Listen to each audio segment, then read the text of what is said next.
Writing and speaking both.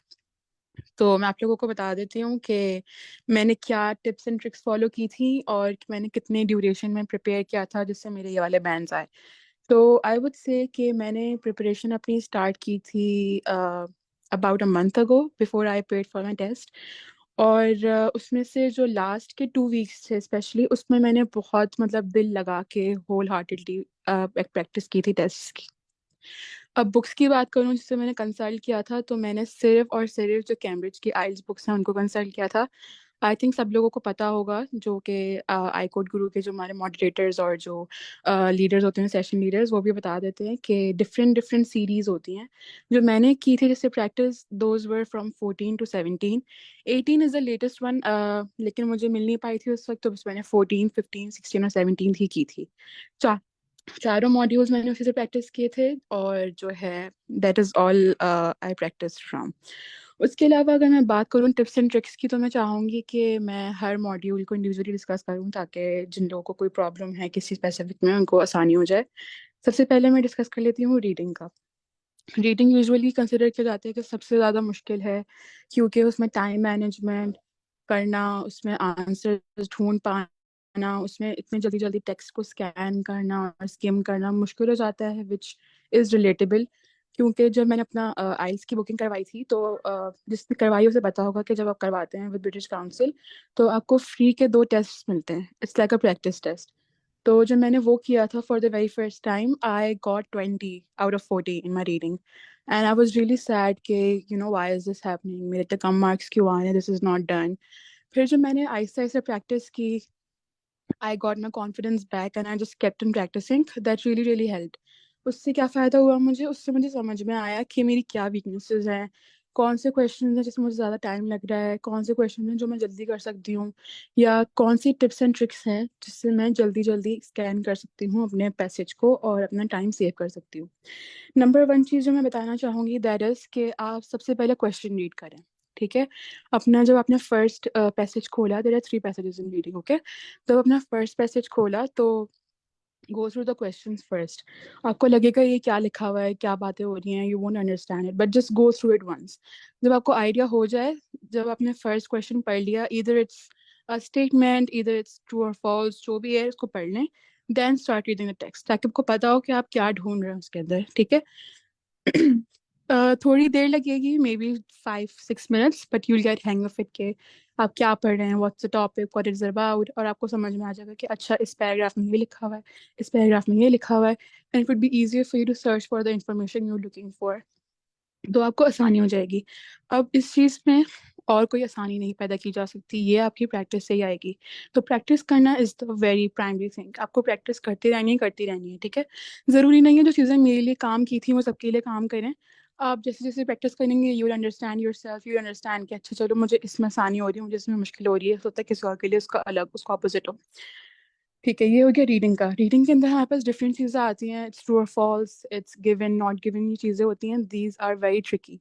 अक्सर इसमें गलती हो जाती है, तो you have to pay attention to the details कि उसमें नॉट तो नहीं लगा हुआ कहीं पे, या कहीं पे जो है उसमें इन्होंने नेगेटिव को इम्पेरेटिव तो नहीं बना दिया। You need to understand that, और डिटेल्स पे बहुत अटेंशन देनी है। और from the very beginning I would suggest कि आप 1 घंटा सामने रख के करें प्रैक्टिस, ताकि आपको पता चले कि आप 1 घंटे में कितना कर पा रहे हैं, और फिर आप अपनी स्पीड को उसके हिसाब से एडजस्ट करें। ये तो हो गया रीडिंग का। नेक्स्ट मैं डिस्कस करना चाहूँगी लिसनिंग का। लिसनिंग के अंदर जो मैंने एक चीज़ फॉलो की थी, दैट वाज कि जब हमें लिसनिंग स्टार्ट की जाती है, द रिकॉर्डिंग जिसमें हमें सुनना होता है फॉर द मिसिंग आंसर्स, उसके लिए सबसे पहले आप ये करें उसके लिए सबसे पहले आप ये करें कि you need to learn the questions. अब ये बहुत एक वैसी स्टेटमेंट है कि सब बोलेंगे क्या क्या मतलब है इस बात का। जब आप की स्टार्ट होती है, when you are wearing the headphones, when you listen to the audio, वो आपसे बोलते हैं कि read the questions from 1 to 5 या 1 to 4, whatever it is. उस टाइम में जब वो खामोश है, you should go through the questions again and again again and again. उससे क्या होगा, उससे आपको वो सवाल कुछ कुछ याद हो जाएंगे। तो जब आप सुनेंगे audio, it would be easier for you to pick the missing word. जब आप सुनेंगे ऑडियो, आप बोलेंगे हाँ ये मैंने पढ़ा था, ये मैंने पढ़ा था, ये वर्ड मिसिंग है। फिर आपके लिए आसानी हो जाएगी उस ब्लैंक को फिल करने में, या ट्रू और फॉल्स करने में, या चूज द बेस्ट ऑप्शन, या which of the two followings, following things they're discussing in the conversation would be easier for you to pick out those. उसके बाद रीडिंग के अंदर आती है, सॉरी लिसनिंग में आती है बहुत ज़्यादा मुश्किल चीज़, दैट इज़ मैप्स. उसकी labelling is considered very very hard, और मुझे भी इसमें प्रॉब्लम हुई थी ऑब्वियसली. तो मैंने उसे कैसे किया, मुझे सबसे ज़्यादा प्रॉब्लम होती थी for the differentiating between right and left, और नॉर्थ साउथ ईस्ट वेस्ट थोड़ा मेरा मिक्सअप हो जाता था जब मैं सुनती थी ऑडियो. तो इसको मैंने ऐसे सॉल्व किया कि before starting the recording for that very map, मैंने अपने पेपर पे मैं लिख लेती थी राइट कौन सा है, लेफ्ट कौन सा है, और डायरेक्शन. तो ताकि जब मैं ऑडियो सुनूं तो it would be easier for me कि उसने बोला है left upper corner, right upper corner, east west of this map, इस तरह से. तो आपको आसानी हो जाएगी नेविगेट करने में कि अच्छा वो इसकी बात कर रहा है, and then you can fill the answer correctly. Listening के अंदर कोई ऐसी रॉकेट साइंस नहीं है. You just have to be very very focused throughout the recording. You have to keep your attention to the recording. सुनते रहनी है एक एक चीज़ टेली करती रहनी है, और बिल्कुल भी आपको डिस्ट्रैक्ट नहीं होना कि क्या हो रहा है आगे पीछे. अदरवाइज अगर आपका एक क्वेश्चन निकल गया तो यू विल बी लाइक शेकन, और आपके फिर आगे क्वेश्चंस भी ख़राब हो सकते हैं. तो कोशिश ये करनी है कि अगर आपको लग रहा है कि आपको कोई एक क्वेश्चन मिस हो गया है या आपने शायद गलत कर दिया है, just don't worry about that. आपके पास आगे के और बहुत सारे ऑप्शंस हैं. अगर उस एक की वजह से आपकी आगे की ख़राब हो गई, यू विल बी मिजरेबल. तो एक गलत हो गया, कोई बात नहीं. अपने आप से बोलें कि चलो मैं आगे के सही करूंगा सारे, and just go with that. एक के खराब होने पे प्लीज दुख मत कीजिएगा, आगे के क्वेश्चन सही करने की कोशिश कीजिएगा. अच्छा जी, हमारी हो गई लिसनिंग की बात. अगेन इसमें भी मैं वही बोलूंगी कि प्रैक्टिस बहुत करें. प्रैक्टिस कर करके आपको समझ में आएगा कि what works the best for you, and just go with that. उसके बाद आता है हमारे पास राइटिंग. राइटिंग के अंदर उसकी कोई ऐसा टिप्स एंड ट्रिक्स नहीं है in my opinion. It's actually just what you have learn through out these years. आपके स्कूल में, आपके कॉलेज में जो नॉर्मल हम लोग एसेज लिखते आ रहे हैं बचपन से, उसी तरह से लिखना होता है आपको. You just have to use a bit better vocabulary, if I might say. या फिर जो है आपको थोड़ा कॉन्टेक्स्ट में रह के लिखना है जो भी उन्होंने टॉपिक बोला है. इधर इट्स अ डिस्कशन, इधर इट्स एक्सप्रेसिंग योर ओपिनियन, इधर it's differentiating between two point of views. It depends on the question, but the pattern is the same, I would say. कि आपको पहले लिखना introduction, you have to add a very catchy hook statement जिससे वो पढ़ के बोले oh wow आगे देखते हैं क्या लिखा है. You have to make sure कि आपका जो starting paragraph है उसके अंदर एक hook statement ज़रूर हो कि उससे attention जो है वो कैच कर ले रीडर की. फिर फर्स्ट पैराग्राफ में आप अपना ओपिनियन लिख लें. अगर आपको किसी चीज़ के फॉर्म में लिखना है तो फर्स्ट पैराग्राफ में लिख लें, सेकंड पैराग्राफ में उसके अगेंस्ट में लिख लें, और थर्ड में आप उसको थोड़ा सा अपने नज़रिए के साथ मिला मिलू के जो भी आपको सही लगता है वो लिख के जस्ट एंड योर एसे. ऐसे की बहुत इंपॉर्टेंट बात मुझे जो लगती है वो ये होती है कि आपकी पैराग्राफ फॉर्मेशन सही होनी चाहिए. इट शुडंट बी लाइक कि आपने हर पैराग्राफ में कुछ भी लिखा हुआ है. आपका हर पैराग्राफ एक स्पेसिफिक टॉपिक को डेजिग्नेट होना चाहिए ताकि फिर जो रीडर है उसके लिए आसानी भी हो डिफ्रेंशिएट करने में कि चलो इसने इस पैराग्राफ में ये लिखा है, इस पैराग्राफ में ये लिखा है. And that's how a good essay should be in my opinion. उसके लिए राइटिंग के लिए मैंने ज़्यादा प्रैक्टिस नहीं की थी, विच आई काइंड ऑफ रिग्रेट. लेकिन मैंने बस इसकी वीडियोस देखी थी ऑन यूट्यूब. आप लोग भी देख सकते हैं, IELTS-C2 का चैनल है, and I am very sure कि आई कोड के जो टीचर्स हैं वो भी आप लोगों को बहुत अच्छा गाइड कर देंगे इस बारे में. और उससे भी प्रैक्टिस कीजिए, practice is always a good idea. उसके बाद आ जाती है स्पीकिंग. स्पीकिंग का भी मैं यही बोलूँगी कि स्पीकिंग में if someone does not know, उसमें 4 चीज़ें होती हैं जिससे आपको ग्रेड किया जाता है. Coherence, grammar, pronunciation, and your lexical resource, which is your vocabulary, कि आप कैसे वर्ड्स यूज़ कर रहे हैं. अब इसके अंदर एक बहुत बड़ा लोगों में कॉन्फ्लिक्ट है कि आप बहुत मुश्किल अल्फाज यूज़ करेंगे तो आप बहुत ज़्यादा इंग्लिश में बहुत ही ज़्यादा आलिम फाजिल लगेंगे, विच इज़ एन एब्सोल्यूट लाई. कोई ज़रूरत नहीं है बहुत मुश्किल अल्फाज यूज़ करने की, या बहुत ज़्यादा कोई अ, बहुत ज़्यादा ही कोई ऐसे अल्फाज यूज़ करें जो किसी ने सुने ही ना हो, उससे कोई आपको अच्छे मार्क्स नहीं मिलेंगे. जस्ट मेक श्योर जो आप वर्ड यूज़ कर रहे हैं should be understandable, it should make sense in the sentence, और जो आपकी कॉन्वर्सेशन है दैट शुड बी कोहेरेंट. मतलब ऐसा ना हो कि वो आपसे कुछ और पूछ रहे हैं, आप कुछ और बोले जा रहे हैं. एंड ग्रामर ऑब्वियसली आपकी टेंसेस बेसिक्स सही होनी चाहिए. प्रोनाउंसिएशन, आपका एक्सेंट सही हो. ऑब्वियसली हम पाकिस्तानी हैं, हमारी फर्स्ट लैंग्वेज इंग्लिश नहीं है, तो they do not expect us कि हम लोग अमेरिकन की तरह से इंग्लिश बोलेंगे, but it has to be decent, कि ऐसा ना लगे कि कहीं से भी उठ के आ गए हैं. You should sound educated at least. ये मेरी हैं जो मेरा वर्डिक्ट था फॉर माई टेस्ट. उसके अलावा आई वुड से कि जो एक जनरल चीज़ है जो मैंने स्टूडेंट्स में देखी है, जो मेरे टेस्ट मेट्स से मैंने उनमें भी नोटिस की है, कि वो इस बात से बहुत ज़्यादा बौखला जाते हैं, परेशान हो जाते हैं कि ओ माय गॉड हम लोग टेस्ट देने आए हैं, क्या होगा यहाँ पे, तो बहुत ख़तरनाक बात है. और वो टेस्ट सेंटर के एनवायरनमेंट से जो है ना बहुत ज़्यादा वो परेशान हो जाते हैं, which should not happen in my opinion. आपको बहुत अपने ऊपर कॉन्फिडेंट रहना चाहिए. आइल्स अगेन, ये बात मैंने यहीं आई कोर्ट पे ही सुनी थी कि आइल्स इज़ नॉट समथिंग जो कि आपको कोई प्रिपेयर कर सकता है. ये आपको खुद एनालाइज करना है कि हाँ मुझे लगता है कि अब मैं तैयार हूँ टेस्ट देने के लिए, and just go for it then. ऐसा नहीं है कि मैंने 1 महीने में दे दिया था तो किसी को 5 महीने लगेंगे, किसी को 1 महीना लगेगा, किसी को 1 हफ्ता लगेगा. It depends on the individual. तो आप खुद एनालाइज करें, जब आपको लगे कि यार हाँ अब मैं कुछ भी करूँगा ना मैं इससे बेहतर नहीं हो सकता, तो आप टेस्ट दे दें. But if you feel like there is a room for improvement, try to work on yourself and then sit for your test. ये मेरा है पूरा एक्सपीरियंस, जो मैंने चीज़ें लर्न की along the way. और मैंने आई होप कि आप लोगों को सही से समझ आ गया हो कि सारे मॉड्यूल्स किस तरह से टैकल करने हैं. And obviously there are a lot of people जो आपको different चीज़ें बताएंगे regarding every module, regarding every aspect of the test. तो सबके सुने experiences and figure out what works for you and just stick with it. And I hope कि जो भी IELTS के aspirants हैं उनका test अच्छा हो. And that's all from my side, and best of luck to all the students who are preparing for their IELTS. Thank you. अच्छा ma'am ma'am, एक क्वेश्चन है. अगर आप लोगों को क्वेश्चंस है तो आप लोग वो पूछ सकते हैं पेपर मुझसे. बेस्ड एग्जाम दिया था आपने? Paper based sorry. एग्जाम दिया था मैम? जी आपने मैंने paper paper based based. Exam दिया था, तो जब लिसनिंग का सेक्शन चल रहा होता है, सेक्शन 1 कंप्लीट होता है, तो उसमें हमें कुछ मिनट्स दिए जाते हैं आंसर चेक करने के लिए. क्या हम उस टाइम के दौरान हम नेक्स्ट क्वेश्चंस के कीवर्ड्स को हाईलाइट कर सकते हैं, देख सकते हैं?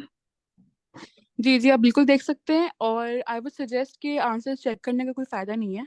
You can go back and check your spellings if you want, लेकिन वर्ड्स चेंज करना इज़ मीनिंगलेस, क्योंकि आपको पता नहीं होता, याद थोड़ी होता है कि क्या सुना था. तो आई वुड सजेस्ट कि आप आगे बढ़ के जो नेक्स्ट क्वेश्चन है उसको रीड करें and try to memorize those, ताकि जब आप ऑडियो सुने तो आपको पता चल जाए कि ये वर्ड मिसिंग है, I need to fill this, या ये चीज़ है जो मुझे ढूंढ रही थी मैं अपने आंसर के लिए. And pay attention to the details, to the audio, ठीक है, instead of reading the question at that time.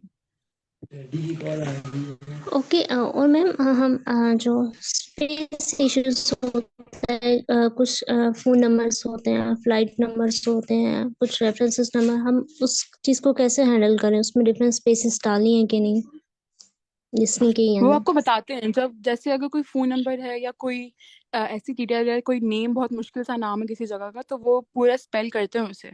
तो आपको उसको फॉलो करना है. जैसे मेरे टेस्ट में भी I remember there was a phone number, तो वो क्लियरली बताते हैं, लेकिन ऑब्वियसली रिपीट करने का ऑप्शन है ही नहीं, तो आपको बहुत ज़्यादा विजिलेंट रहना है, बहुत ध्यान से सुनना है कि वो क्या बोल रहे हैं. अच्छा, मैंने काफी लिसनिंग टेस्ट प्रैक्टिस की, वहाँ कोई मतलब मेंशन नहीं करता है कि स्पेस काफी कंफ्यूज है मेरे लिए होती है उसकी वजह से, किसके दरमियान स्पेस आ रही है कभी और किसके दरमियान नहीं. नहीं नहीं नहीं, वो मेंशन करते हैं, वो मेंशन करते हैं. जब जैसे दूसरी बात अगर कोई नहीं या गो है, सॉरी. मैम, आप आंसर कर दें, मैं एक और क्वेश्चन था. स्पेस अगर होगी किसी चीज में, फॉर एग्जाम्पल अगर वो बोल रहे हैं PK स्पेस 304889, तो वो बोलेंगे स्पेस, ठीक है. और अगर फुल स्टॉप होगा तो वो पीरियड बोलेंगे. You need to know the words is well. अगर कहीं डॉट आ रहा है तो वो जरूरी नहीं है कि वो डॉट ही बोले, उसे वो पीरियड बोल सकते हैं. Period is also known as a full stop और अ डॉट. तो आपको ये भी पता होना चाहिए. ओके. और मैम, आपको लिसनिंग में हेडफोन्स दिए गए थे पेपर बेस में? यस, हेडफोन्स देते हैं, और they make sure before starting the test कि सबके हेडफोन्स सही हैं, सबको प्रॉपरली आवाज़ आ रही है. मल्टीपल टाइम्स जो है वो टेस्ट करवाते हैं हेडफोन्स अपने, तो उसकी परेशानी की बात नहीं है. और कोई प्रॉब्लम अगर आपको लग रही है कि वॉइस में डिस्टॉर्शन है या कहीं सही से सुनाई नहीं दे रहा है, कुछ मसला है, तो you can always tell them, they will cater you. और अगर मेरा राइटिंग में क्वेश्चन, ये आप अपने एसेस को खुद कैसे एवेलुएट करती थी? मैं आपको ये बता रही हूँ कि मैंने कोई भी प्रैक्टिस नहीं की थी ऐसे कि मैंने घर में एक दफ़ा भी ऐसे नहीं लिखा था। The only thing I did was कि मैंने एक्चुअली राइटिंग की प्रैक्टिस की ही नहीं थी, which is a bad thing, you should not do that. आप प्रैक्टिस ग्रेडिंग तो एग्जैक्टली कोई भी नहीं कर सकता है। तो you can send it to someone you think कि वो अच्छा जज कर सकता है, वो आपको बता देगा। It would B rough estimate honestly. लेकिन आई वुड से कि जिनके अच्छे बैंड्स आए हैं, जिनका अगर आपको सैम्पल ऐसे मिल सकता है, तो आप उनके एसेस पढ़ें जस्ट टू सी कि वो किस तरह लिखते हैं, जो उनके अच्छे मार्क्स आए हैं। लेकिन आपके एसेस को ग्रेड करना कोई भी कर लेगा, it would just be a rough estimate. जरूरी नहीं है अगर उसने 7 दिया तो आपके टेस्ट में भी 7 ही आएंगे। Okay ma'am, thank you ma'am. You are welcome. Ma'am, मैं अगर इस राइटिंग के रिलेटेड ऐड करूं, एक्चुअली मैंने आइल्स की अकेडमी में ज्वाइन की हुई थी, तो मैं लास्ट 2-3 मंथ से वहाँ पे प्रिपरेशन कर रहा था। लेकिन एज सच वहाँ पे प्रॉपर मैं मतलब चीज़ें गेट कर नहीं पा रहा था। वहाँ पे भी जाके ना हमने सोल्व करने होते थे टेस्ट, जिस तरह उन्होंने रीडिंग का दे दिया और राइटिंग का दे दिया, तो एक प्रॉपर स्ट्रक्चर नहीं मुझे नजर आया। लेकिन ये है कि उन्होंने हमें राइटिंग के कुछ सैंपल ऐसे दिए थे, तो उन्होंने कहा था कि ये जो ऐसेज हैं ये एग्जामिनर ने लिखे हैं, तो आपने इस स्ट्रक्चर को फॉलो करना है और अपनी जो आइडियाज हैं उनको इनके अंदर फिट करके लिखना है। तो उससे ये होता है कि हमें सोचना नहीं पड़ता कि हमने इंट्रोडक्शन किस तरह करना है और क्या क्या चीज़ें करनी है। लेकिन अगर वो एग्जामिनर ने लिखा हुआ है ऐसे, तो अगर हम उसके अंदर चीज़ें ऐड करें तो वो हमारे लिए एटलीस्ट जो राइटिंग है वो काफ़ी ईजी हो जाती है। तो वो मैं शेयर कर सकता हूँ। जी, आपने सही कहा है, लेकिन आइल्स का एक रूल भी है, ये स्पीकिंग के लिए भी है, and I don't know to what extent ये राइटिंग के लिए एप्लीकेबल होता है, बट दैट इज कि आपको याद की हुई चीजें लिखने की जरूरत नहीं है, ठीक है। द मेन पर्पस है आप अपना खुद दिमाग यूज करें, what you think regarding this topic, आपको क्या लगता है, आपका क्या अपना नजरिया क्या है, वो लिखें, ठीक है। नहीं, यस, आप पैटर्न देख सकते हैं वहां से कि उन्होंने किस तरह से अपने आइडियाज को पेश किया, वो जरूर देखिए और वैसे ही कीजिए। But try to use your own brain sometimes, क्योंकि आपको पता नहीं होता कि आप किसी के लिए कैपेबल हैं। कभी कभी हम लोग अपने आप को कंफर्ट जोन से बाहर ही नहीं निकालते। It's really important to check your own self, self check करें कि आप में कितनी कैपेबिलिटी है। yes ma'am, you are right. I was just saying okay, we can get an idea from that as well. Yes, true, we can. Okay, so ma'am, can you describe a little more about reading? Reading को मैं describe ऐसे करूंगी कि number 1, time management is really important, ठीक है। ठीक है। अगर आपने 20 क्वेश्चन अटेम्प्ट किए और 20 की 20 सही किए हैं तो उसको कोई फायदा नहीं है। आपको ये कोशिश करनी है कि आप उसी टाइम के अंदर एटलीस्ट सारे अटेम्प्ट करें, सारे क्वेश्चंस गो थ्रू करें एक दफा। नंबर 2 जो मैं सजेस्ट करूंगी वो ये है कि अगर कोई एक क्वेश्चन आपको लग रहा है, कोई एक स्टेटमेंट है जो आपको ढूंढने में बहुत टाइम लग रहा है, जस्ट लीव इट, आगे बढ़ जाएं। क्या पता उस एक के चक्कर में आपका टाइम वेस्ट हो जाए, आगे आसान वाली चीजें रह जाएं आपकी। कोई चीज अगर लग रहा है कि बहुत टाइम ले रही है, उसको छोड़ दें, make sure you come back to it. आगे के क्वेश्चन अटेम्प्ट करें, जल्दी जल्दी करें, जब तेज तेज करें। जो चीज टाइम ले रही है just leave it for that moment. कभी कभार हम लोग चीज छोड़ के आगे बढ़ जाते हैं तो हमें याद आता है, ओ ये तो उसमें था, फिर वापस आके it would be easier for you, ठीक है। Don't waste time on one single question, that's what I am trying to say. और इसके अलावा रीडिंग में मैं ये बोलूंगी कि अगर आपके पास ये आ रहा है कि आपको पैराग्राफ्स रीडिंग के उनको टाइटल देना है फॉर एग्जांपल, तो obviously for that you need to go through the paragraph to understand कि उसमें लिखा हुआ क्या है, ताकि आप उसको टाइटल दे सकें। तो आई वुड सजेस्ट कि अगर 6 लाइन से पैराग्राफ है फॉर एग्जांपल, तो आप बस शुरू की 4 लाइन्स पढ़ेंगे तो आपको आइडिया हो जाएगा इसमें क्या लिखा हुआ है। तो इट वुड बी इजियर कि आप जाएं, फिर देखेंगे ऑप्शंस क्या क्या दिए हुए हैं, और फिगर आउट करें कि ये टॉपिक जो है या ये जो टाइटल है ये बेस्ट जा रहा है इस पैराग्राफ के लिए, और उस तरह से करें। पूरा पूरा पढ़ने की कतई जरूरत नहीं है रीडिंग में, ठीक है। इट्स नॉट लाइक कि आपको पूरा पैसेज याद होना चाहिए। अपने सवालात तक की हद तक ही पढ़ें उसे, और जस्ट मूव ऑन। ओके, और एक मैम बात और, एक्चुअली मैं भी अभी आइल्स की तैयारी कर रहा हूँ, तो मेरा ना 16 दिसंबर को है मेरा जो आइल्स का एग्जाम है। लेकिन रीडिंग के अंदर मुझे काफी मसला आ रहा है। तो मैं 1 आवर टाइम फ्रेम के अंदर ही सोल्व करता हूँ, लेकिन उसमें मेरे 28 30 सोल्व हो रहे हैं। उसमें भी मेरे जो करेक्ट होते हैं वो 24 25 23 यहाँ तक है। तो अब जिस तरह आपने अच्छा। अपना एक्सपीरियंस शेयर किया तो काफ़ी चीज़ों का मुझे आइडिया हुआ, कुछ चीज़ें क्लियर हुई। तो जी। अच्छा, और ये जो जितने भी लेट्स सपोज पहला पहला पैसेज है, फिर सेकंड है, फिर थर्ड है, तो आप सब के जितने भी क्वेश्चन सब पहले पढ़ती थी देन गो टू पैसेज? नहीं नहीं नहीं, फर्स्ट पैसेज जैसे मैं कर रही हूँ तो मैं सिर्फ फर्स्ट के ही पढ़ूंगी, और फिर उसके बाद मैं फर्स्ट पैसेज सॉल्व करने के बाद सेकंड पैसेज पे जाती थी। और इसके अलावा रीडिंग का मैं एक और बात बताना चाहूंगी, वो ये है कि यूजुअली थर्ड पैसेज सबसे मुश्किल होता है। तो मैंने कुछ स्टूडेंट्स को ये भी देखा है कि वो थर्ड पहले करते हैं ताकि जो उनका फ्रेश ब्रेन है वो ज़्यादा तेज़ी से थर्ड वाला कर सके। फर्स्ट वाला सबसे इजी होता है, फर्स्ट वाला अगर वो लोग एंड में भी करेंगे it would be easier. It's just a tip, ठीक है। चेक इट आउट, अगर आपके लिए ये काम कर रहा है तो करें फॉलो, वरना ज़रूरी नहीं है कि आप इसी तरह से करें। इसीलिए मैं कह रही हूँ प्रैक्टिस जितना जितना करेंगे ना, आपको पता चलेगा कि मेरी क्या स्ट्रेंथ्स हैं, क्या वीकनेसेस हैं, क्या चीज़ें मैं अच्छे से कर सकता हूँ, क्या चीज़ें मुझे और काम करना है। वो फिगर आउट करें, वो रियलाइज करें, एंड उसके हिसाब से काम करें। It okay. ऑल और डिपेंड्स ऑन जैसे यू, जरूरी नहीं है कि सारी बातें जो मैं बता रही हूँ वो सबके लिए फ्रूटफुल हों। ओके, और मैम आपने कहा था कि लास्ट वो आपने काफी मेहनत की है, तो उसमें आप रीडिंग के दिन में कितने सोल्व करती थी और लिसनिंग के? उसके अंदर मैं एक दिन में 2 टेस्ट अटेम्प्ट करती थी, मतलब चारों मॉड्यूल्स 2 दफा, 2 रीडिंग, 2 लिसनिंग, 2 स्पीकिंग और 2 राइटिंग। राइटिंग की तो मैंने खैर की नहीं थी, वो तो मैं ऐसे बस देख लेती थी। लेकिन इन तीनों की मैं 2 2 करती थी टेस्ट, 2 हफ्ते तक। 2 तक, ठीक है। जी। Thank you ma'am. You welcome. और लिसनिंग के अंदर मेक श्योर कि आप सिंगुलर प्लूरल्स को भी इंपॉर्टेंस दें, क्योंकि अगर आपने एक एस या ई एस नहीं लगाया तो आपका आंसर गलत हो जाएगा। कहीं पे अगर शूज लिखा हुआ है तो आप शूज ही लिखें, शू मत लिखिएगा। लिसनिंग में भी अगर कहीं पे उन्होंने वायर्स बोला है तो आप वायर्स ही लिखें, वायर लिखेंगे तो वो गलत हो जाएगा। तो ये छोटी छोटी चीज़ें जो हैं इनको स्पेलिंग मिस्टेक्स ना हो प्लीज़, वरना ये बहुत ब्लंडर हो जाता है। स्पेलिंग सही लिखिएगा, एंड छोटी छोटी चीज़ें जो उसमें मार्क्स कट जाते हैं जिसमें टेंशन नहीं देते स्टूडेंट्स, तो उनको प्लीज़ कंसिडर कीजिएगा। Yes ma'am, you are right. Yep. अच्छा मैम, मेरा भी एक क्वेश्चन है लेकिन स्पीकिंग के रिलेटेड है। जैसे हमें पता है जो हमारे पठान भाई होते हैं उनकी उर्दू सारी ज़िंदगी ठीक नहीं होती।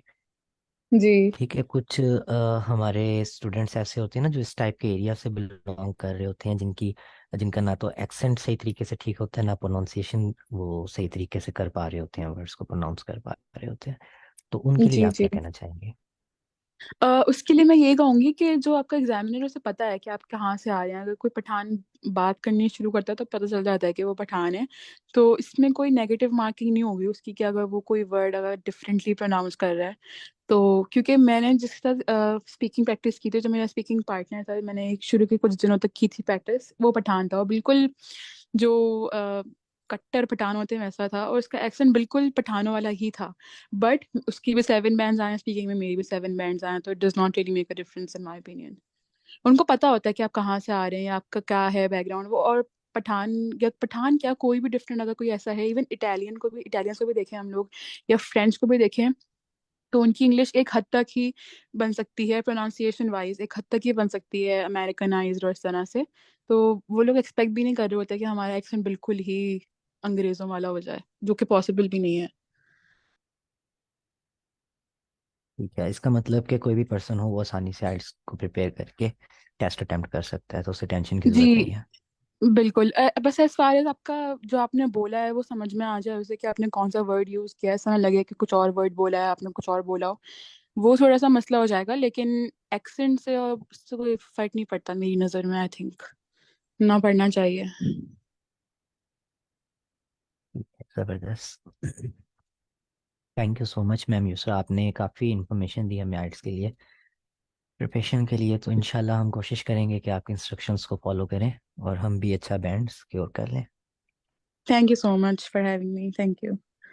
जी, किसी का भी कोई क्वेश्चन है तो मैम यूसरा से फ्रीली पूछ सकते हैं।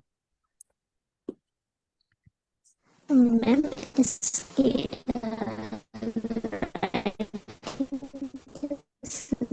आई एम सॉरी अरीसा, आपकी आवाज़ मीन्स बहुत ज़्यादा ख़राब विदाउट आ रही है। प्रैक्टिस के अच्छे आए, इसकी क्या रीजन है? अरीसा, आई एम सॉरी, मैम आप आपकी क्लियर आवाज़ है? बहुत डिस्टॉर्टेड है। ओके मैम, मैं चैट में क्वेश्चन मेंशन कर देती हूँ।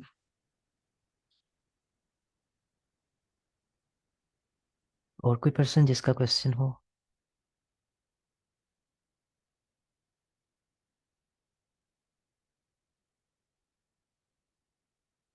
सर अस्सलाम वालेकुम। जी वालेकुम वालेकुम अस्सलाम। अस्सलाम। मुझे एक क्वेश्चन है मैम कि आपके क्यू कार्ड में कौन सा टॉपिक आया था?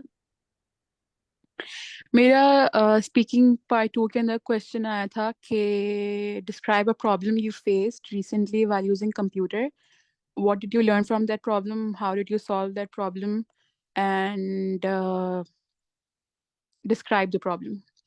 तो उस पर मुझे 2 मिनट तक बोलना था। I had a paper in front of me, I could make notes if I wanted. तो मैंने 2-3 पॉइंट्स लिखे थे और फिर मैंने उन्हीं को बस डिस्क्राइब किया था 2 मिनट के अंदर।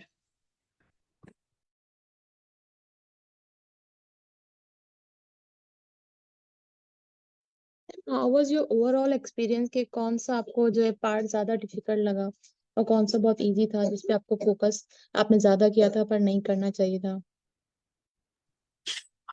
मुझे लग रहा था कि मेरी स्पीकिंग में शायद और अच्छे बैंड आ सकते हैं। मैंने एक्सपेक्ट किया था शायद इससे बेहतर आएंगे। अल्हम्दुलिल्लाह जो आए हैं, लेकिन स्पीकिंग का मुझे लग रहा था कि it could have been better, but हाँ, time, I don't think so कि आपको कभी भी किसी चीज़ पे मेहनत करने से रिग्रेट करना चाहिए। It always helps you in a long run. तो मुझे कोई रिग्रेट नहीं है कि मैंने इस चीज़ को ज़्यादा टाइम क्यों दिया। It all was fruitful for me, अल्हम्दुलिल्लाह। तो working hard is never a bad idea. आप कभी भी मत कतराएं मेहनत करने से।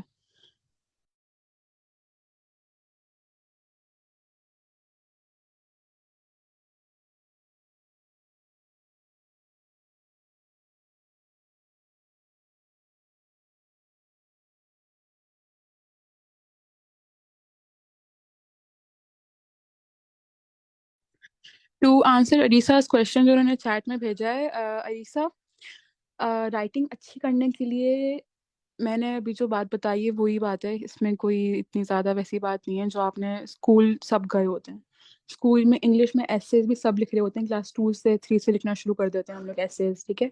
अगर आप सिर्फ बेसिक्स जो एसे की होती हैं उनको भी फॉलो करेंगे ना, you can easily get 6 to 6.5 bands. ये एक बहुत बड़ा वो बनाया हुआ है कि राइटिंग में बहुत कम बैंड्स आते हैं, which I agree to some extent. लेकिन अगर आपको प्रॉपरली पता है कि क्या चीज़ें लिखनी है, किस पैराग्राफ में क्या आना चाहिए, तो it's not hard for you to get good bands in writing. उसके अलावा आप यूट्यूब पे वीडियोस देख सकते हैं। देयर आर मल्टीपल यूट्यूबर्स जो आजकल वीडियोस बना रहे हैं रिगार्डिंग आइल्स एवरी सिंगल मॉड्यूल। वहाँ पे भी देख सकते हैं आप लोग कि क्या टिप्स एंड ट्रिक्स हैं। What are the qualities of a good essay. First paragraph introduction होता है, उसमें आपको क्या क्या लिखना चाहिए। फर्स्ट पैराग्राफ में आपको ये लिखना चाहिए कि जो आपका आगे आने वाला एसे उसमें क्या चीज़ है, आप उसमें क्या बताने वाले हैं। एंड हुक स्टेटमेंट जो मैंने मेंशन की थी पहले, कि एक हुक स्टेटमेंट होनी चाहिए। हुक स्टेटमेंट ऐसी स्टेटमेंट होती है जो कि इंसान की अटेंशन आपके ऐसे पे रोक ले, which should make the reader think कि वाओ ये बहुत ही कोई मजे की चीज लिखी है, आगे पढ़ते हैं क्या है इसके अंदर। That is very very important. वो जरूर मेंशन होनी चाहिए आपके इंट्रोडक्टरी पैराग्राफ के अंदर। फिर जो 2 पैराग्राफ्स बॉडी के होते हैं उसके अंदर आप जो भी 2 बातें आपके टॉपिक में इंक्लूडेड है उनको डिस्क्राइब करें। थर्ड के अंदर उन सबको समराइज करके अपना ओपिनियन डाल के, if it's needed, if it's ask, ठीक है, अगर पूछा गया तो लिखिए ओपिनियन, वरना ज़रूरत नहीं है। अगर उन्होंने बोला है आपसे कि आप किस साइड को सपोर्ट कर रहे हैं, या उन्होंने आपको 2 नज़रिए बता दिए कि some people think XYZ but some believe XYZ, what is your opinion, अगर इस तरह का कोई क्वेश्चन आ रहा है तो आप उसमें ओपिनियन लिखें, in my opinion word use करें, और डिफरेंट वर्ड्स ज़रूर यूज़ करें, in my opinion, furthermore, moreover, other than that. इस तरह के वर्ड्स जो कनेक्ट करते हैं, कंपाउंड सेंटेंसेस बनाते हैं, make sure you use that. और छोटे छोटे sentences, I like it, I went there, इस तरह के नहीं लिखें। गो फॉर लॉन्गर सेंटेंसेस, अपने सेंटेंसेस को कनेक्ट करें। You should write maturely, if that makes sense. ऐसा ना लगे कि किसी 2 क्लास के बच्चे ने ही लिखा है। बेसिक्स वही फॉलो करें स्कूल वाली, but try to write like grown ups. और राइटिंग की कोई ऐसी टिप्स नहीं है, you can go through videos, वहाँ पे आप देख सकते हैं।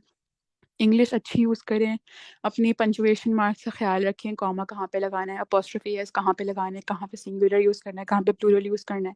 एक वर्ड को बार बार यूज़ ना करें, थोड़े सिनोनिम्स यूज़ करें, थोड़े से एंटोनिम्स यूज़ करें। अगर आपको कोई एक ही वर्ड बार बार रिपीट करना है तो आप उसका कोई नेम बदल ढूंढने की इसकी जगह मैं ये लिखूंगी, अब कहीं पे मैंने बैड लिखा है तो मैं कहीं पे हार्मफुल लिखूंगी, कहीं पे मैंने लिखा है नेगेटिवली इम्पैक्ट तो कहीं पे लिखूंगी एडवर्सली इफेक्ट। तो मतलब इस तरह से आप सिनोनिम्स वगैरह भी याद करें ताकि आपकी वोकेबलरी भी बढ़ेगी इस चीज़ से, और इससे आपका ऐसे जो है बोरिंग नहीं लगे।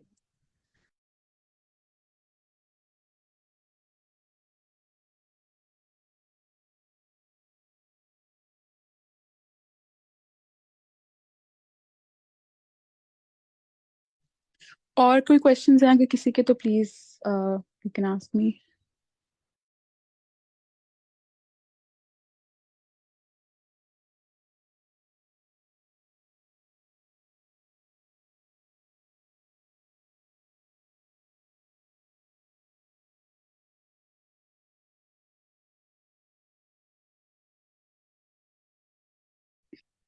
Ali, I think IDP and British Council both are the same. मुझे नहीं पता इन दोनों में डिफरेंस क्या है, बट मैंने ब्रिटिश काउंसिल इसलिए चूज किया since it is the OG for conducting IELTS and apparently more famous. I might be wrong in that context, but it's your preference। आपको आईडीपी का देना, आप आईडीपी का दे लें, मैंने ब्रिटिश काउंसिल का दिया है, doesn't really matter I think. और कुछ लोग ये बोलते हैं कि आईडीपी के अंदर फलाना मॉड्यूल में अच्छे मार्क्स आते हैं, ब्रिटिश काउंसिल वाले नहीं देते, या vice versa. I don't know to what extent की बात सच है, but yeah it depends on your preference. आपकी मर्जी है, आप आईडीपी का लें, ब्रिटिश काउंसिल का लें, it makes no difference.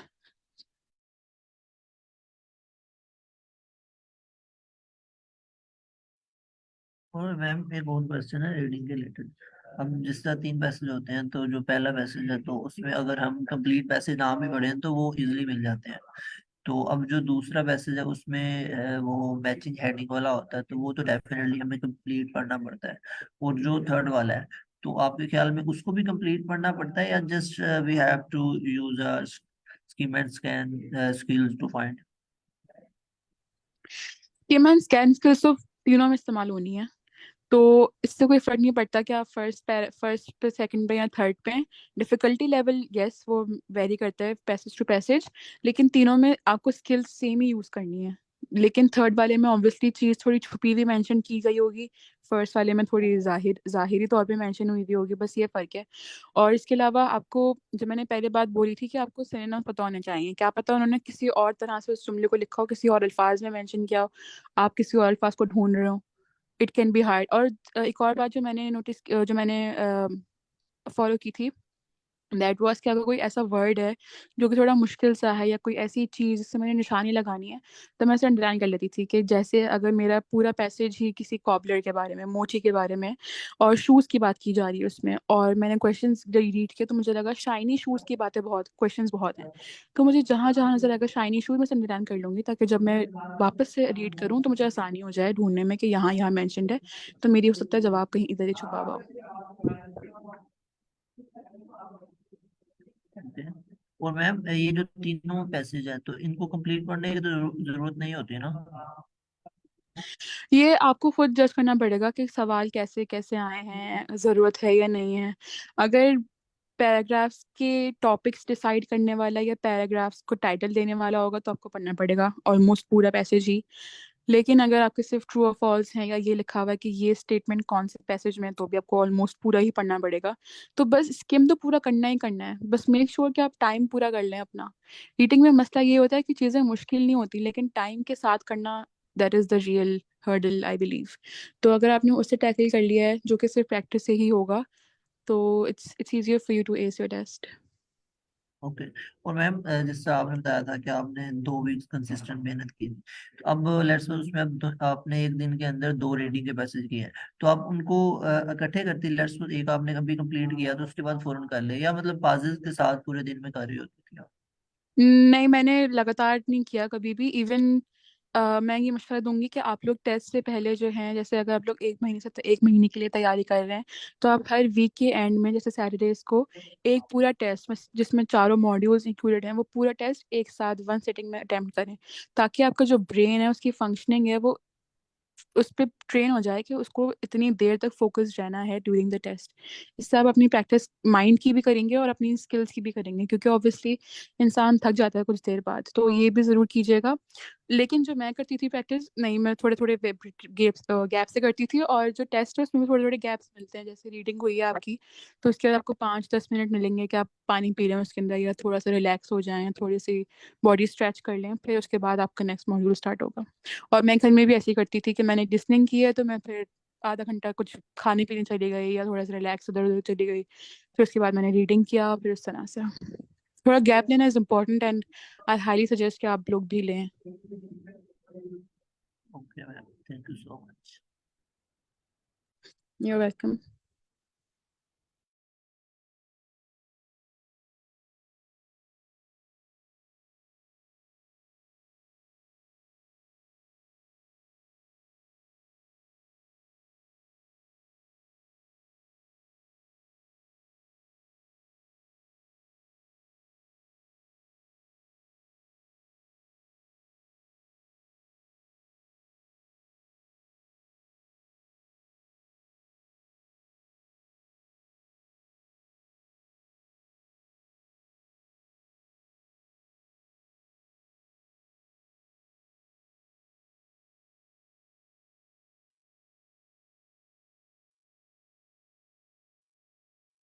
Okay, हमारे सेशन के 15 मिनट्स रह गए हैं, तो अगर फर्दर भी किसी का कोई क्वेश्चन है तो फ्रीली पूछ सकता है।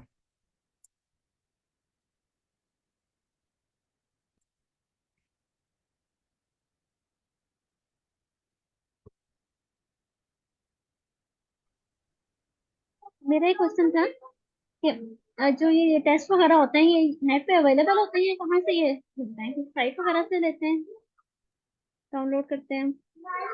अच्छा, ये जो टेस्ट हैं इसकी आप ये प्रैक्टिस टेस्ट की बात कर रही हैं, ऐसे ही है ना? जी सर। जी ओके, जी। तो एक्चुअली हम जहाँ से प्रैक्टिस कर रहे हैं ना, जैसे जैसे प्रैक्टिस कर रहे हैं वो चीज़ें हम चैनल के अंदर शेयर कर देते हैं।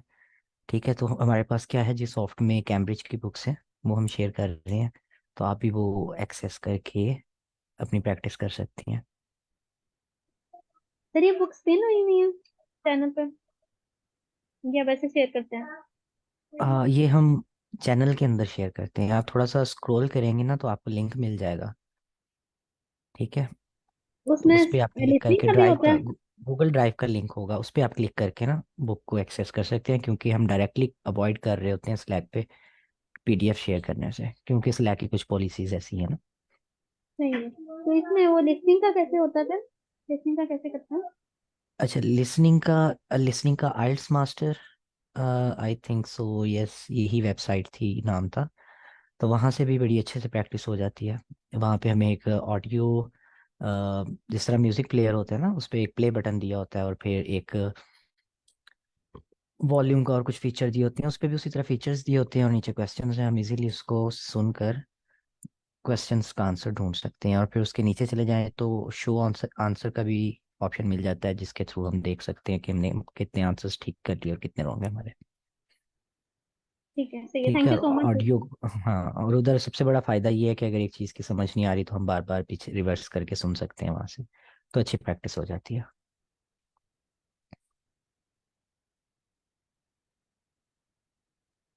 सही है, thank you sir. You are welcome. और किसी की कोई Curie?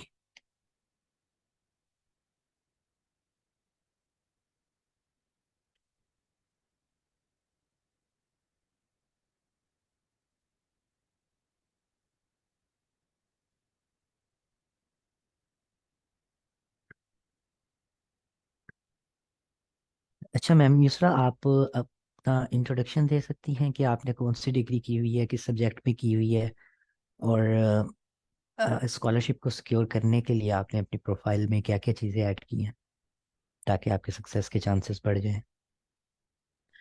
Ji sure, and I think कुछ लोग सरप्राइज होंगे, but I am not an engineer, I am a doctor actually. I graduated a couple of months ago from Dow University of Health Sciences in Karachi. It's a government university in Karachi, and I am a doctor. I will be starting my house job very soon, within a month, inshallah. And I gave my IELTS ताकि मैं अपने masters के लिए apply कर सकूं. I will be applying for fall 2024. So that was the purpose of me preparing for IELTS. And yes, I'm in the process of filling up my applications and applying for my masters in universities of America and UK, etc. So yeah, that's what I'm working on right now. ये ज़बरदस्त.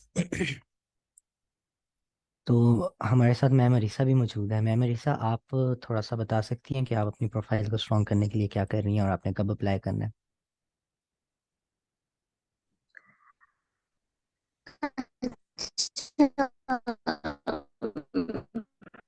आई think so ma'am अरीसा, आपके and पे ना internet issue है, मैंने जिसकी वजह से आपकी आवाज़ ठीक नहीं आ रही. ग्रेजुएशन की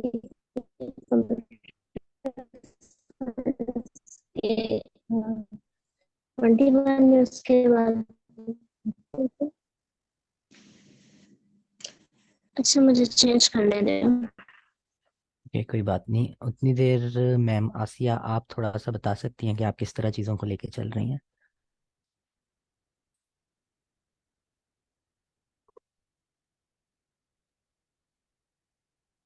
सर अभी तो ऐसा मैं तो ये कहूँगी कि अभी जैसे मैं तो अभी न्यू हूँ, अभी मेरी सीवी इतनी स्ट्रांग नहीं है, लेकिन जैसे है कि मुझे अभी अगर फॉरेन में कोई अपना स्कॉलरशिप सिक्योर करना चाहती हूँ तो ऑफकोर्स मुझे फर्स्ट ऑफ ऑल अपनी सीवी पे काम करना है.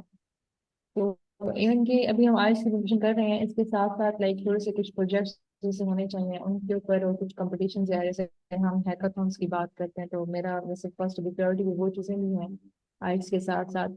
जैसे अभी एडवेंट ऑफ कोड आ रहा है, तो अभी वो है एक आइट्स है और साथ में एडवेंट ऑफ कोड है जिसमें मेरा अभी फर्स्ट फोकस है. तो ये भी है कि मैंने ये सोचा हुआ है कि दिसंबर के एंड तक मैंने लाजमी है कि आइल्स देना है. तो जैसे अभी मैम दूसरा है उन्होंने हमारे साथ शेयर किया, तो मेरा भी यही ख्याल है कि अगर कंसिस्टेंटली अगर आप 2 वीक देते हैं इस चीज़ पे तो आई थिंक हो सकता है ये. Exactly, nothing is impossible in this world. अच्छा, तो अब आपने ये कुछ दिन मैं एब्सेंट रहा सेशंस के अंदर, तो आपने सेशंस हैंडल किए हैं, मैं राइट? Yes sir. ठीक है, ज़बरदस्त. तो इसका मतलब है आप अपने एक्सपीरियंस में ये वॉलंटियर वर्क ऐड कर सकती हैं कि आपने आइल सेशन में स्टूडेंट्स को प्रिपेयर किया है, और अपनी सीवी के अंदर ऐड कर सकती हैं. और फेसबुक पर इसकी वीडियोस के लिंक्स अवेलेबल होंगे, तो आप उसको हाइपर लिंक भी कर सकती हैं अपनी बात को. यस सर, लेकिन सर वो तो जस्ट लाइक 3 वीडियो लेक्चर हैं, अभी 3 दिन ही था जो मैंने क्लासेस ली थी. 3 दिए हैं, लेकिन आप बोली हैं ना. Yes sir. हाँ, और लिंक जो जो आप हाइपर लिंक करेंगे वो इस चीज़ का प्रूफ होगा कि आप बोली हैं. Okay sir. Yes sir, thank बिल्कुल यू. इसी तरह हमें कोशिश करनी चाहिए, हम सेशंस के अंदर जाएं और पार्टिसिपेट करें और अपने एक्सपीरियंस के अंदर ऐड करें, ताकि सीवी के अंदर मुख्तलिफ चीज़ें ऐड होनी शुरू हो जाएं. उसके बाद हर मंथ एक हैकाथॉन में जाना शुरू कर दें. ठीक है, 2 से 3 दिन की हैकाथॉन होती है, वो भी एक्सपीरियंस आपके सीवी में ऐड हो जाएगा, और उसमें जो प्रोजेक्ट होगा वो भी आप गिटहब पे रख के उसका लिंक उधर शेयर कर सकते हैं सीवी के अंदर. ठीक है. और ओवरऑल क्या होता है जी, आपने फॉर एग्जांपल कोई प्रोजेक्ट पकड़ा है, ठीक है, इन रेयर केस कि अगर फॉर एग्जांपल आपको कोई टीम नहीं मिल रही, ठीक है, तो आप ऐसा कर सकते हैं कि वो स्टूडेंट्स हाई कोर्ट के मिल जाएं जिन्हें टीम नहीं मिल रही, और वो अपनी एक टीम रजिस्टर कर लें. ठीक है, और हल्का फुल्का जितना भी काम होता है उसको उसके जो जो चीज़ें यूज़ करनी है, ठीक है, उसके रिलेटेड आप गिटहब से प्रोजेक्ट्स देखें. ठीक है, उस पर थोड़ा सा काम करें और उसको सबमिट करवा दें और उसको अपनी सीवी के अंदर ऐड कर लें. ठीक है, तो आपके पास प्रोजेक्ट भी आ जाएगा. अब वो जो प्रोजेक्ट होगा उसका क्या करना है आप लोगों ने, कि सब स्टूडेंट्स जो होंगे, ठीक है, वो मिलकर उस प्रोजेक्ट को समझेंगे, और कोई अगर प्रोजेक्ट बड़ा है, ठीक है, सारे थोड़ा थोड़ा पार्ट उसका ले लेंगे और उसको अच्छे से समझ लेंगे. ठीक है, ओवरऑल आपको पता होना चाहिए कि उस प्रोजेक्ट में क्या क्या चीज़ें यूज़ हो रही हैं और वो किस काम के लिए इस्तेमाल हो रहा है, और जो आपने उसमें से रोल प्ले किया है, ठीक है, वो इस चीज़ ये रोल प्ले किया है, और वो आपको ज़्यादा अच्छे से क्लियर होना चाहिए. That's it. ठीक है, और उसके बाद अपनी टीम मेंबर्स के साथ अच्छे से कम्युनिकेट करें, कोशिश करें कि आपको इंटरनेशनल टीम ही मिले. जितना शोर डाल सकते हैं डालें. ठीक है, और बताएं उन्हें कि आपको ग्राफिक डिज़ाइनिंग आती है, ठीक है, क्योंकि उसमें भी इजीली हेल्प मिल जाती है. बहुत से ऑनलाइन ऐसे टूल हैं जिस पे आपके पास बनी बनाई चीज़ें हैं, और आप आराम से उसके अंदर एडिट कर सकते हैं चीज़ों को. ठीक है. तो आप ये कह सकते हैं कि आपको प्रेजेंटेशन बहुत अच्छे से बनानी आती है, ठीक है। आप वीडियो रिकॉर्ड करके बहुत अच्छे से प्रेजेंट कर सकते हैं जो भी प्रोजेक्ट हो, ठीक है। स्लाइड्स बना सकते हैं, और इसके अलावा फिर आप ये भी कह सकते हैं कि आपकी कोडिंग स्किल्स अच्छी हैं, आप उसमें हेल्प कर सकते हैं। और कहीं पे भी आप स्टक हो तो आप सिंपली क्या कर सकते हैं, आई कोड पे हेल्प कर सकते हैं। तो जो पर्सन अवेलेबल होगा उस टाइम पे जो आपकी हेल्प कर सकता होगा, ठीक है, वो बिल्कुल आपकी हेल्प करेगा। ठीक है, तो चीज़ों को स्मार्टली लेके चलना है आप लोगों ने, ठीक है, ताकि आप फेडअप ना हो। Samay, can you introduce yourself? Okay, मैं अपना इंट्रोडक्शन दे देता हूँ। मैं आई कोड गुरु पे तकरीबन 4 साल से हूँ, ठीक है। और इस वक्त जितने भी मॉडरेटर्स हैं उनमें सबसे ज़्यादा सीनियर हूँ, ठीक है। और मेरे पास 2023 की अगर मैं अचीवमेंट्स बताऊँ तो मेरे पास कोई 4 से 5 कंपटीशंस ऐसे हैं जो मैंने विन किए हैं, ठीक है। और मेरी कोडिंग स्किल्स काफ़ी इम्प्रूव हो चुकी हैं आई कोड गुरु पे सेशंस के अंदर प्रेजेंट कर करके, ठीक है। और इस वक्त मेरा एमएस कंप्लीट होने को है, और मैं पीएचडी की तैयारी कर रहा हूँ, ताकि पीएचडी में एडमिशन सिक्योर करने की तैयारी कर रहा हूँ अमेरिका के अंदर। और आप लोगों के साथ तो मिलकर आइट्स की तैयारी कर रहा हूँ। ओके, तो आप एमएस कहाँ से कर रहे हैं? मैं जीसीयूएफ से। जीसी वाले। आप जुबैर जफर के भाई हैं? नहीं, ओके। वो भी मॉडरेटर हैं यहाँ पे, मैं भी मॉडरेटर हूँ, ठीक है। जो सीरियस बच्चा होता है, ठीक है, मेहनत करना जानता है, वो यहाँ पे मॉडरेटर बन के सेशंस को लीड करना शुरू कर देता है। सर आप फॉल 24 के लिए अप्लाई करेंगे या फॉल 25 के लिए? कोशिश तो यही होगी 24 के लिए अप्लाई करूँ। तो आपका आइल्स देने का प्लान कब है? मेरे 2 मॉड्यूल रहते हैं जिनकी मैंने अभी प्रैक्टिस करनी है, ठीक है। आप लोगों के ओके साथ ही चल रहा हूँ। तो जैसे ही मुझे लगा कि मेरा आइल्स की तैयारी हो गई है तो फिर मैं अटेम्प्ट कर दूंगा आइल्स, ओके। ठीक है। क्योंकि अब देखिए ना, कुछ बच्चे होते हैं जो थोड़े से बैकवर्ड एरिया से बिलोंग कर रहे होते हैं, कुछ होते हैं जो बहुत अच्छी यूनिवर्सिटी से पढ़े होते हैं, ठीक है। जो बहुत अच्छी यूनिवर्सिटी से पढ़े होते हैं उनको अगर आप देखेंगे वो किस तरह फर इंग्लिश बोल रहे होते हैं, एम आई राइट, ठीक है। और जो थोड़े से बैकवर्ड एरिया से बिलोंग करते हैं, ठीक है, वो इंग्लिश जब उस वक्त बोल रहे होते हैं तो 2-4 वर्ड इंग्लिश के बोलते हैं, उनके बाद उनकी उर्दू निकल जाती है, ठीक है। तो इट्स 100% नेचुरल। कुछ स्टूडेंट्स होते हैं जिन्हें तैयारी करने में थोड़ा एक्स्ट्रा टाइम लग जाता है, कुछ स्टूडेंट्स होते हैं जो जल्दी प्रिपेयर कर लेते हैं। क्योंकि मैं ऐसे लोगों को भी जानता हूँ जिन्हें 5-6 महीने लगे तैयारी करने में आइल्स की। मैं ऐसे लोगों को भी जानता हूँ जिन्होंने 2-3 दिन देखा कि आइल्स है क्या चीज़, टेस्ट में होता क्या, और जाके फीस जमा करवा दी अपनी, ठीक है। Okay sir. तो हाँ बिल्कुल। अब देखें, ये 100% नेचुरल सी बात है कि अगर फॉर एग्जांपल हम देखें कि कुछ स्टूडेंट्स होते हैं जिनकी इंग्लिश बड़ी अच्छी होती है, मतलब एक तरह के कंटेंट राइटर होते हैं, ठीक है, उनकी स्पीकिंग स्किल्स बड़ी अच्छी होती हैं। और कुछ स्टूडेंट्स होते हैं जिनकी कोडिंग स्किल्स उससे ज़्यादा अच्छी होती हैं, ठीक है। कुछ स्टूडेंट्स होते हैं जो यूआई डिज़ाइन करने में ज़्यादा एक्सपर्ट होते हैं, ठीक है, उनकी कलर स्कीम ज़्यादा अच्छी होती है, चीज़ों को अच्छे से डेकोर कर लेते हैं, ठीक है। तो हर इंसान में डिफरेंट स्किल्स होती हैं, तो इसलिए परेशान नहीं होना, ठीक है। जो अभी तक आइल्स नहीं दे पा रहे, तैयारी नहीं, बस प्रैक्टिस करते रहें, तो इंशाल्लाह एक दिन आप लोगों को लगेगा कि अब हम तैयार हैं टेस्ट देने के लिए। अस्सलाम वालेकुम। वालेकुम अस्सलाम मैम। मेरा क्वेश्चन मैम इस तरह से है कि जब आप मॉक टेस्ट करती थी, लाइक प्रैक्टिस टेस्ट, तो मैम स्टार्टिंग में आपका कितना स्कोर आता था, फिर किस तरह इम्प्रूव हुआ? वालेकुम अस्सलाम। मैंने ये मेंशन किया था कि जो मैंने फर्स्ट एवर आइल्स का टेस्ट दिया था वो था जो मुझे ब्रिटिश काउंसिल की तरफ से मिला था, जो फ्री 2 टेस्ट मिलते हैं वो। और फॉर सम रीज़न वो बहुत ही मुश्किल टेस्ट थे जो मैंने बाद में प्रैक्टिस किए, उससे भी अगर कंपेयर किया जाए तो जो मैंने टेस्ट ब्रिटिश काउंसिल वाले दिए थे दे वर सुपर हार्ड। लेकिन उसमें जो मैंने दिया था, मेरे लिसनिंग में आए थे 23 आउट ऑफ 40, रीडिंग में मेरे 20 आए थे, और उसके आगे तो मैंने जाने की कोशिश ही नहीं की थी क्योंकि मैं बहुत डिसहार्ड हो गई थी। फिर उसके बाद मैंने कहा कि नहीं, ये तो बिल्कुल भी सही बात नहीं है, मुझे प्रैक्टिस करनी पड़ेगी। And then I started practising from Cambridge IELTS book 14, 15, 16 and then 17। तो स्टार्टिंग में मेरी भी बहुत ही गंदे मार्क्स आते थे। इट वाज़न्ट लाइक कि मैं शुरू से ही बड़ी अच्छी बच्ची रही हूँ उसकी प्रिपरेशन के अंदर। और आई थिंक जब आप टेस्ट कर लेते हैं फेलियर, उससे आपके अंदर कामयाब होने की ज़्यादा एक आग लगती है, and that is what you need. कि आपको वो बस लगा के रखिए मेहनत में, and just keep working ma'am hard and इंशाल्लाह। यस। मैम टेस्ट देने के बाद एनालाइज करना चाहिए, लाइक रिकॉर्डिंग ऑडियो को बार बार सुन के। बिल्कुल करना चाहिए। यस, अगर आपकी रीडिंग में सवालात गलत हुए हैं तो आप जाके देखें आपने क्या गलती की है। क्या आपने कोई सेंटेंस या कोई वर्ड मैम मिस ज्यादा किया है? जो मसला है ना वो ट्रू फॉल्स और नॉट गिवन में आता है। बिल्कुल आता है, बिल्कुल आता है। और वापस जाके ज़रूर देखें कि आपने क्या गलती की है, और फिर कोशिश करें जब आप नेक्स्ट टेस्ट करें तो उसमें वो गलती ना हो। लिसनिंग के अंदर भी जाके देखें, क्योंकि लिसनिंग के अंदर ना अक्सर उनका एक्सेंट इस तरह का होता है कि उन्होंने कोई वर्ड डिफरेंटली प्रोनाउंस किया होता है, हम समझ नहीं पाते कि उसने क्या बोला है, और हम कैच नहीं कर पा रहे होते। तो आपको उस वक्त सुनना भी है, उसके एक्सेंट को समझना भी है, और फिर ये भी देखना है कि जो आपने सुना है उसका जुमले में सेंस बन रहा है या नहीं बन रहा। तो उसके लिए प्रैक्टिस ही करें, और अपनी गलतियों से ज़रूर सीखें। जाके चेक करें गलतियाँ आपने कहाँ की हैं और क्या की है गलती।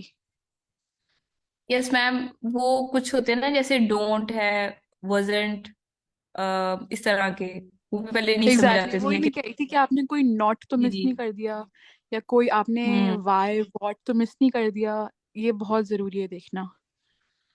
हाँ लेकिन वो जब हम लोग ट्रांसक्रिप्ट से देखेंगे ना ऑडियो को साथ, फिर ही वो समझ आती है।